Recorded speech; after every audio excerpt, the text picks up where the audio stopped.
Hello friends, welcome to today's Samayal.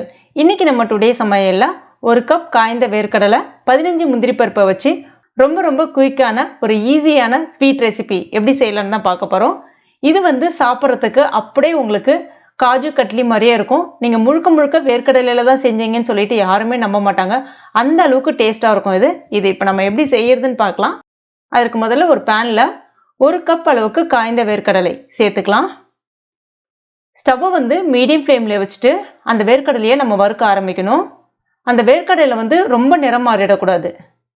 அதே சமயத்துல அந்த வேர்க்கடலை வறுபடாமலும் இருந்துடக்கூடாது. அது மேல இருக்கக்கூடிய தோலை நீக்கிறதுக்காக மட்டும்தான் இந்த ப்ராசஸ் நம்ம பண்றோம். இப்ப பாருங்க, இந்த மாதிரி கொஞ்சம் வறுபட்டு வர ஆரம்பிச்ச பிறகு ஸ்டவ் ஆஃப் பண்ணிட்டு நல்லா ஆற வச்ச பிறகு இந்த மாதிரி எல்லா தோலையுமே நம்ம நீக்கிடணும். இப்போ இதை நம்ம ஈரம் இல்லாத ஒரு மிக்ஸி ஜார்ல சேர்த்துக்கலாம்.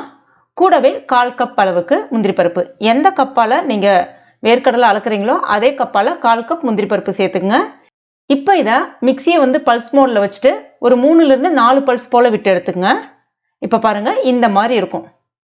ரொம்ப நேரம் மிக்ஸியை ஓட விட்டீங்கன்னா அந்த வேர்க்கடலையிலிருந்து உங்களுக்கு எண்ணெய் பிரிஞ்சு வர மாதிரி ஆயிடும். சலிக்கிறதுக்கு கஷ்டமா போயிடும். அது மாதிரி கெட்டி தட்டின மாதிரி ஆயிடும்.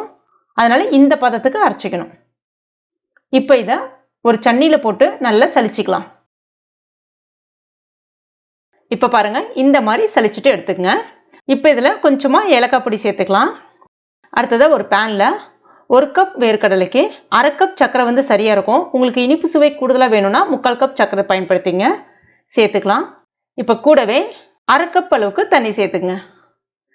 சேர்த்துட்டு இந்த சர்க்கரை நல்லா கரைஞ்சி ஒரு சின்ன கம்பி பதம் வரணும். அது வரைக்கும் இதை நம்ம கொதிக்க விடணும். இப்ப பாருங்க, நல்லா கொதிச்சு இந்த மாதிரி ஒரு சின்ன கம்பி பதம் வரணும். அதே சமயத்துல ரொம்ப திக்கா மாறிடக்கூடாது. ரொம்ப திக்கா மாறிடுச்சுன்னா ஒரு மாதிரி சக்கரையா இருக்கிற மாதிரி இருக்கும், நல்லா இருக்காது. இதுதான் சரியான பதம். இப்ப நம்ம அரைச்சி வச்சிருக்க அந்த வேர்க்கடலை முந்திரி பருப்பு பவுடரை இதுக்குள்ள சேர்த்துக்கலாம். சேர்த்துட்டு ஸ்டவ் மீடியம் ஃப்ளேம்ல வச்சுட்டு கைவிடாம கலந்து விட்டுக்கிட்டே இருங்க. ஸ்டவ் ஃபாஸ்டா இருக்கக்கூடாது, மீடியம் ஃப்ளேம்ல தான் இருக்கணும். ஒரு 3 இருந்து 5 நிமிஷம் வரைக்கும் நல்லா கலந்து விட்டுக்கிட்டே இருக்கணும் கைவிடாம. ஒரு 5 நிமிஷத்துக்கு அப்புறமா 1 ஸ்பூன் அளவுக்கு நெய் சேர்த்துட்டு நல்லா கலந்து விட்டீங்கன்னா உங்களுக்கு இந்த மாதிரி படிப்படியா ஸ்டெப்பா அப்படி விழணும்.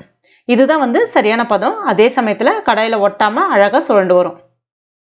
ஒரு சப்பாத்தி ஊற்றுற கட்டையில பட்டர் ஷீட் போட்டு அது மேல கொஞ்சமா நெய் தடவி வச்சிருக்கேன். இப்போ இதுல இதை சேர்த்துடலாம். சேர்த்துட்டு இந்த மாதிரி இப்படி தள்ளி விட்டுக்கிட்டே இருங்க. அப்பதான் ஒன்னோட ஒன்று அப்படி சேர்ந்து உங்களுக்கு கொஞ்சம் அப்படியே கட்டியா மாறி வர ஆரம்பிக்கும். இது நீங்க ஸ்டவ் ஆஃப் பண்ணிட்டு பேன்லயே வச்சு கூட பண்றதா இருந்தாலும் பண்ணலாம் இந்த ப்ராசஸ். அதாவது உங்ககிட்ட பட்டர் ஷீட் இல்ல, பிளேட்ல நெய் தடவி நீங்க பண்ண போறீங்க அப்படின்னா இதே ப்ராசஸை நீங்க அப்படியே கடாயில பண்ணிக்கலாம். அப்படியே நல்லா திக்கா இந்த மாதிரி வர ஆரம்பிக்கும். இந்த மாதிரி வந்த பிறகு நம்ம இப்படி ஒரு ஷேப் மாதிரி கொண்டு வந்துடணும். அதே சமயத்துல ரொம்ப திக்கா இருந்துடக்கூடாது, நல்ல மெல்லியதா இருக்கிற மாதிரி பார்க்கணும். அதாவது காஜு கட்லிலாம் எப்படி மெல்லிசா இருக்கும் உங்களுக்கு, அந்த மாதிரி நல்ல மெல்லியதா இந்த மாதிரி நம்ம கரண்டியால வச்சே தட்டிக்கலாம். இல்லைன்னா சப்பாத்தி உருட்டுற அந்த கட்டை இருக்குல்ல, அதை வச்சு கூட நம்ம உருட்டலாம். அதில் கொஞ்சமா நெய் தடவிட்டு மேலே ஒரு பட்டர் ஷீட் போட்டு கூட நீங்க உருட்டுறதா இருந்தாலும் உருட்டிக்கலாம். அந்த மாதிரி பண்ணும்போது கூட உங்களுக்கு நல்லா தின்னா இந்த மாதிரி வர ஆரம்பிக்கும். நான் இன்னைக்கு இப்படியே பண்ணிக்கிறேன். இந்த ப்ராசஸ் எல்லாமே நீங்க சூடா இருக்கும் போதே பண்ணணும். அப்பதான் உங்களுக்கு பர்ஃபெக்டா வரும். அதுக்கு அடுத்ததான் கொஞ்சமா கத்தியில நெய் தடவிட்டு இந்த மாதிரி ஷேப் போட்டுக்க போறேன். காஜு கட்லி ஒரு டைமண்ட் ஷேப்ல இருக்கும்ல, அதே மாதிரி நான் கொண்டு வர போறேன். அடுத்ததா இது ஆப்ஷனல் தான், வேணும்னா நீங்க பண்ணிக்கலாம், பார்க்கறதுக்கு கொஞ்சம் அழகா இருக்கும் அப்படின்றதுக்காக அந்த சில்வர் ஷீட் நான் ஒட்டுறேன். இது அவசியம் வைக்கணும் அப்படின்லாம் கிடையாது, இது பார்க்கறதுக்கு ஒரு டெக்கரேஷன், அதுக்காக தான், வேற ஒன்றும் இல்லை. அவ்வளோதான். இப்போ இதனால நம்ம ஆற விட்டுற வேண்டியதான். ஆறுனதுக்கு அப்புறமா எடுத்தீங்கன்னா நல்ல சூப்பரான பார்க்கறதுக்கு காஜு கட்லி மாதிரியே இருக்கக்கூடிய வேர்க்கடலை கட்லி ரெடி ஆயிடுச்சு. ரொம்ப டேஸ்டா இருக்கும். இது செம்ம டேஸ்டா இருக்கும். இது நீங்க ஒரு 10 நாள் வரைக்கும் வச்சு ஸ்டோர் பண்ணி சாப்பிடலாம். செஞ்ச முத நாளே காலி ஆயிடும், அவ்வளோ டேஸ்டா இருக்கும். நீங்க முழுக்க வேர்க்கடலையில தான் செஞ்சேன்னு சொல்லிட்டு நம்பவே மாட்டாங்க நிறைய பேர். ஏன்னா இது அந்த அளவுக்கு டேஸ்டா இருக்கும். அப்படியே உங்களுக்கு காஜு கட்லி டேஸ்ட் அப்படியே கொடுக்கும். கண்டிப்பா இதே மெத்தட்ல உங்க வீட்டில் ட்ரை பண்ணி பாருங்க. ட்ரை பண்ணி பார்த்துட்டு மறக்காம எனக்கு கமெண்ட் பண்ணுங்க. இந்த வீடியோ உங்களுக்கு பிடிச்சிருந்தா லைக் பண்ணுங்க. உங்க நண்பர்கள் மற்றும் ஃபேமிலி மெம்பர்ஸ் கூட மறக்காம ஷேர் பண்ணுங்க. மேலும் இது போன்ற டேஸ்டி ரெசிபிகளுக்கு நம்ம டுடே சமையல் இது வரைக்கும் நீங்க சப்ஸ்கிரைப் பண்ணலனா உடனே சப்ஸ்கிரைப் பண்ணீங்க. கூடவே மறக்காம அந்த பெல் நோட்டிஃபிகேஷன் சிம்பிளையும் பிரஸ் பண்ணுங்க. தேங்க்யூ.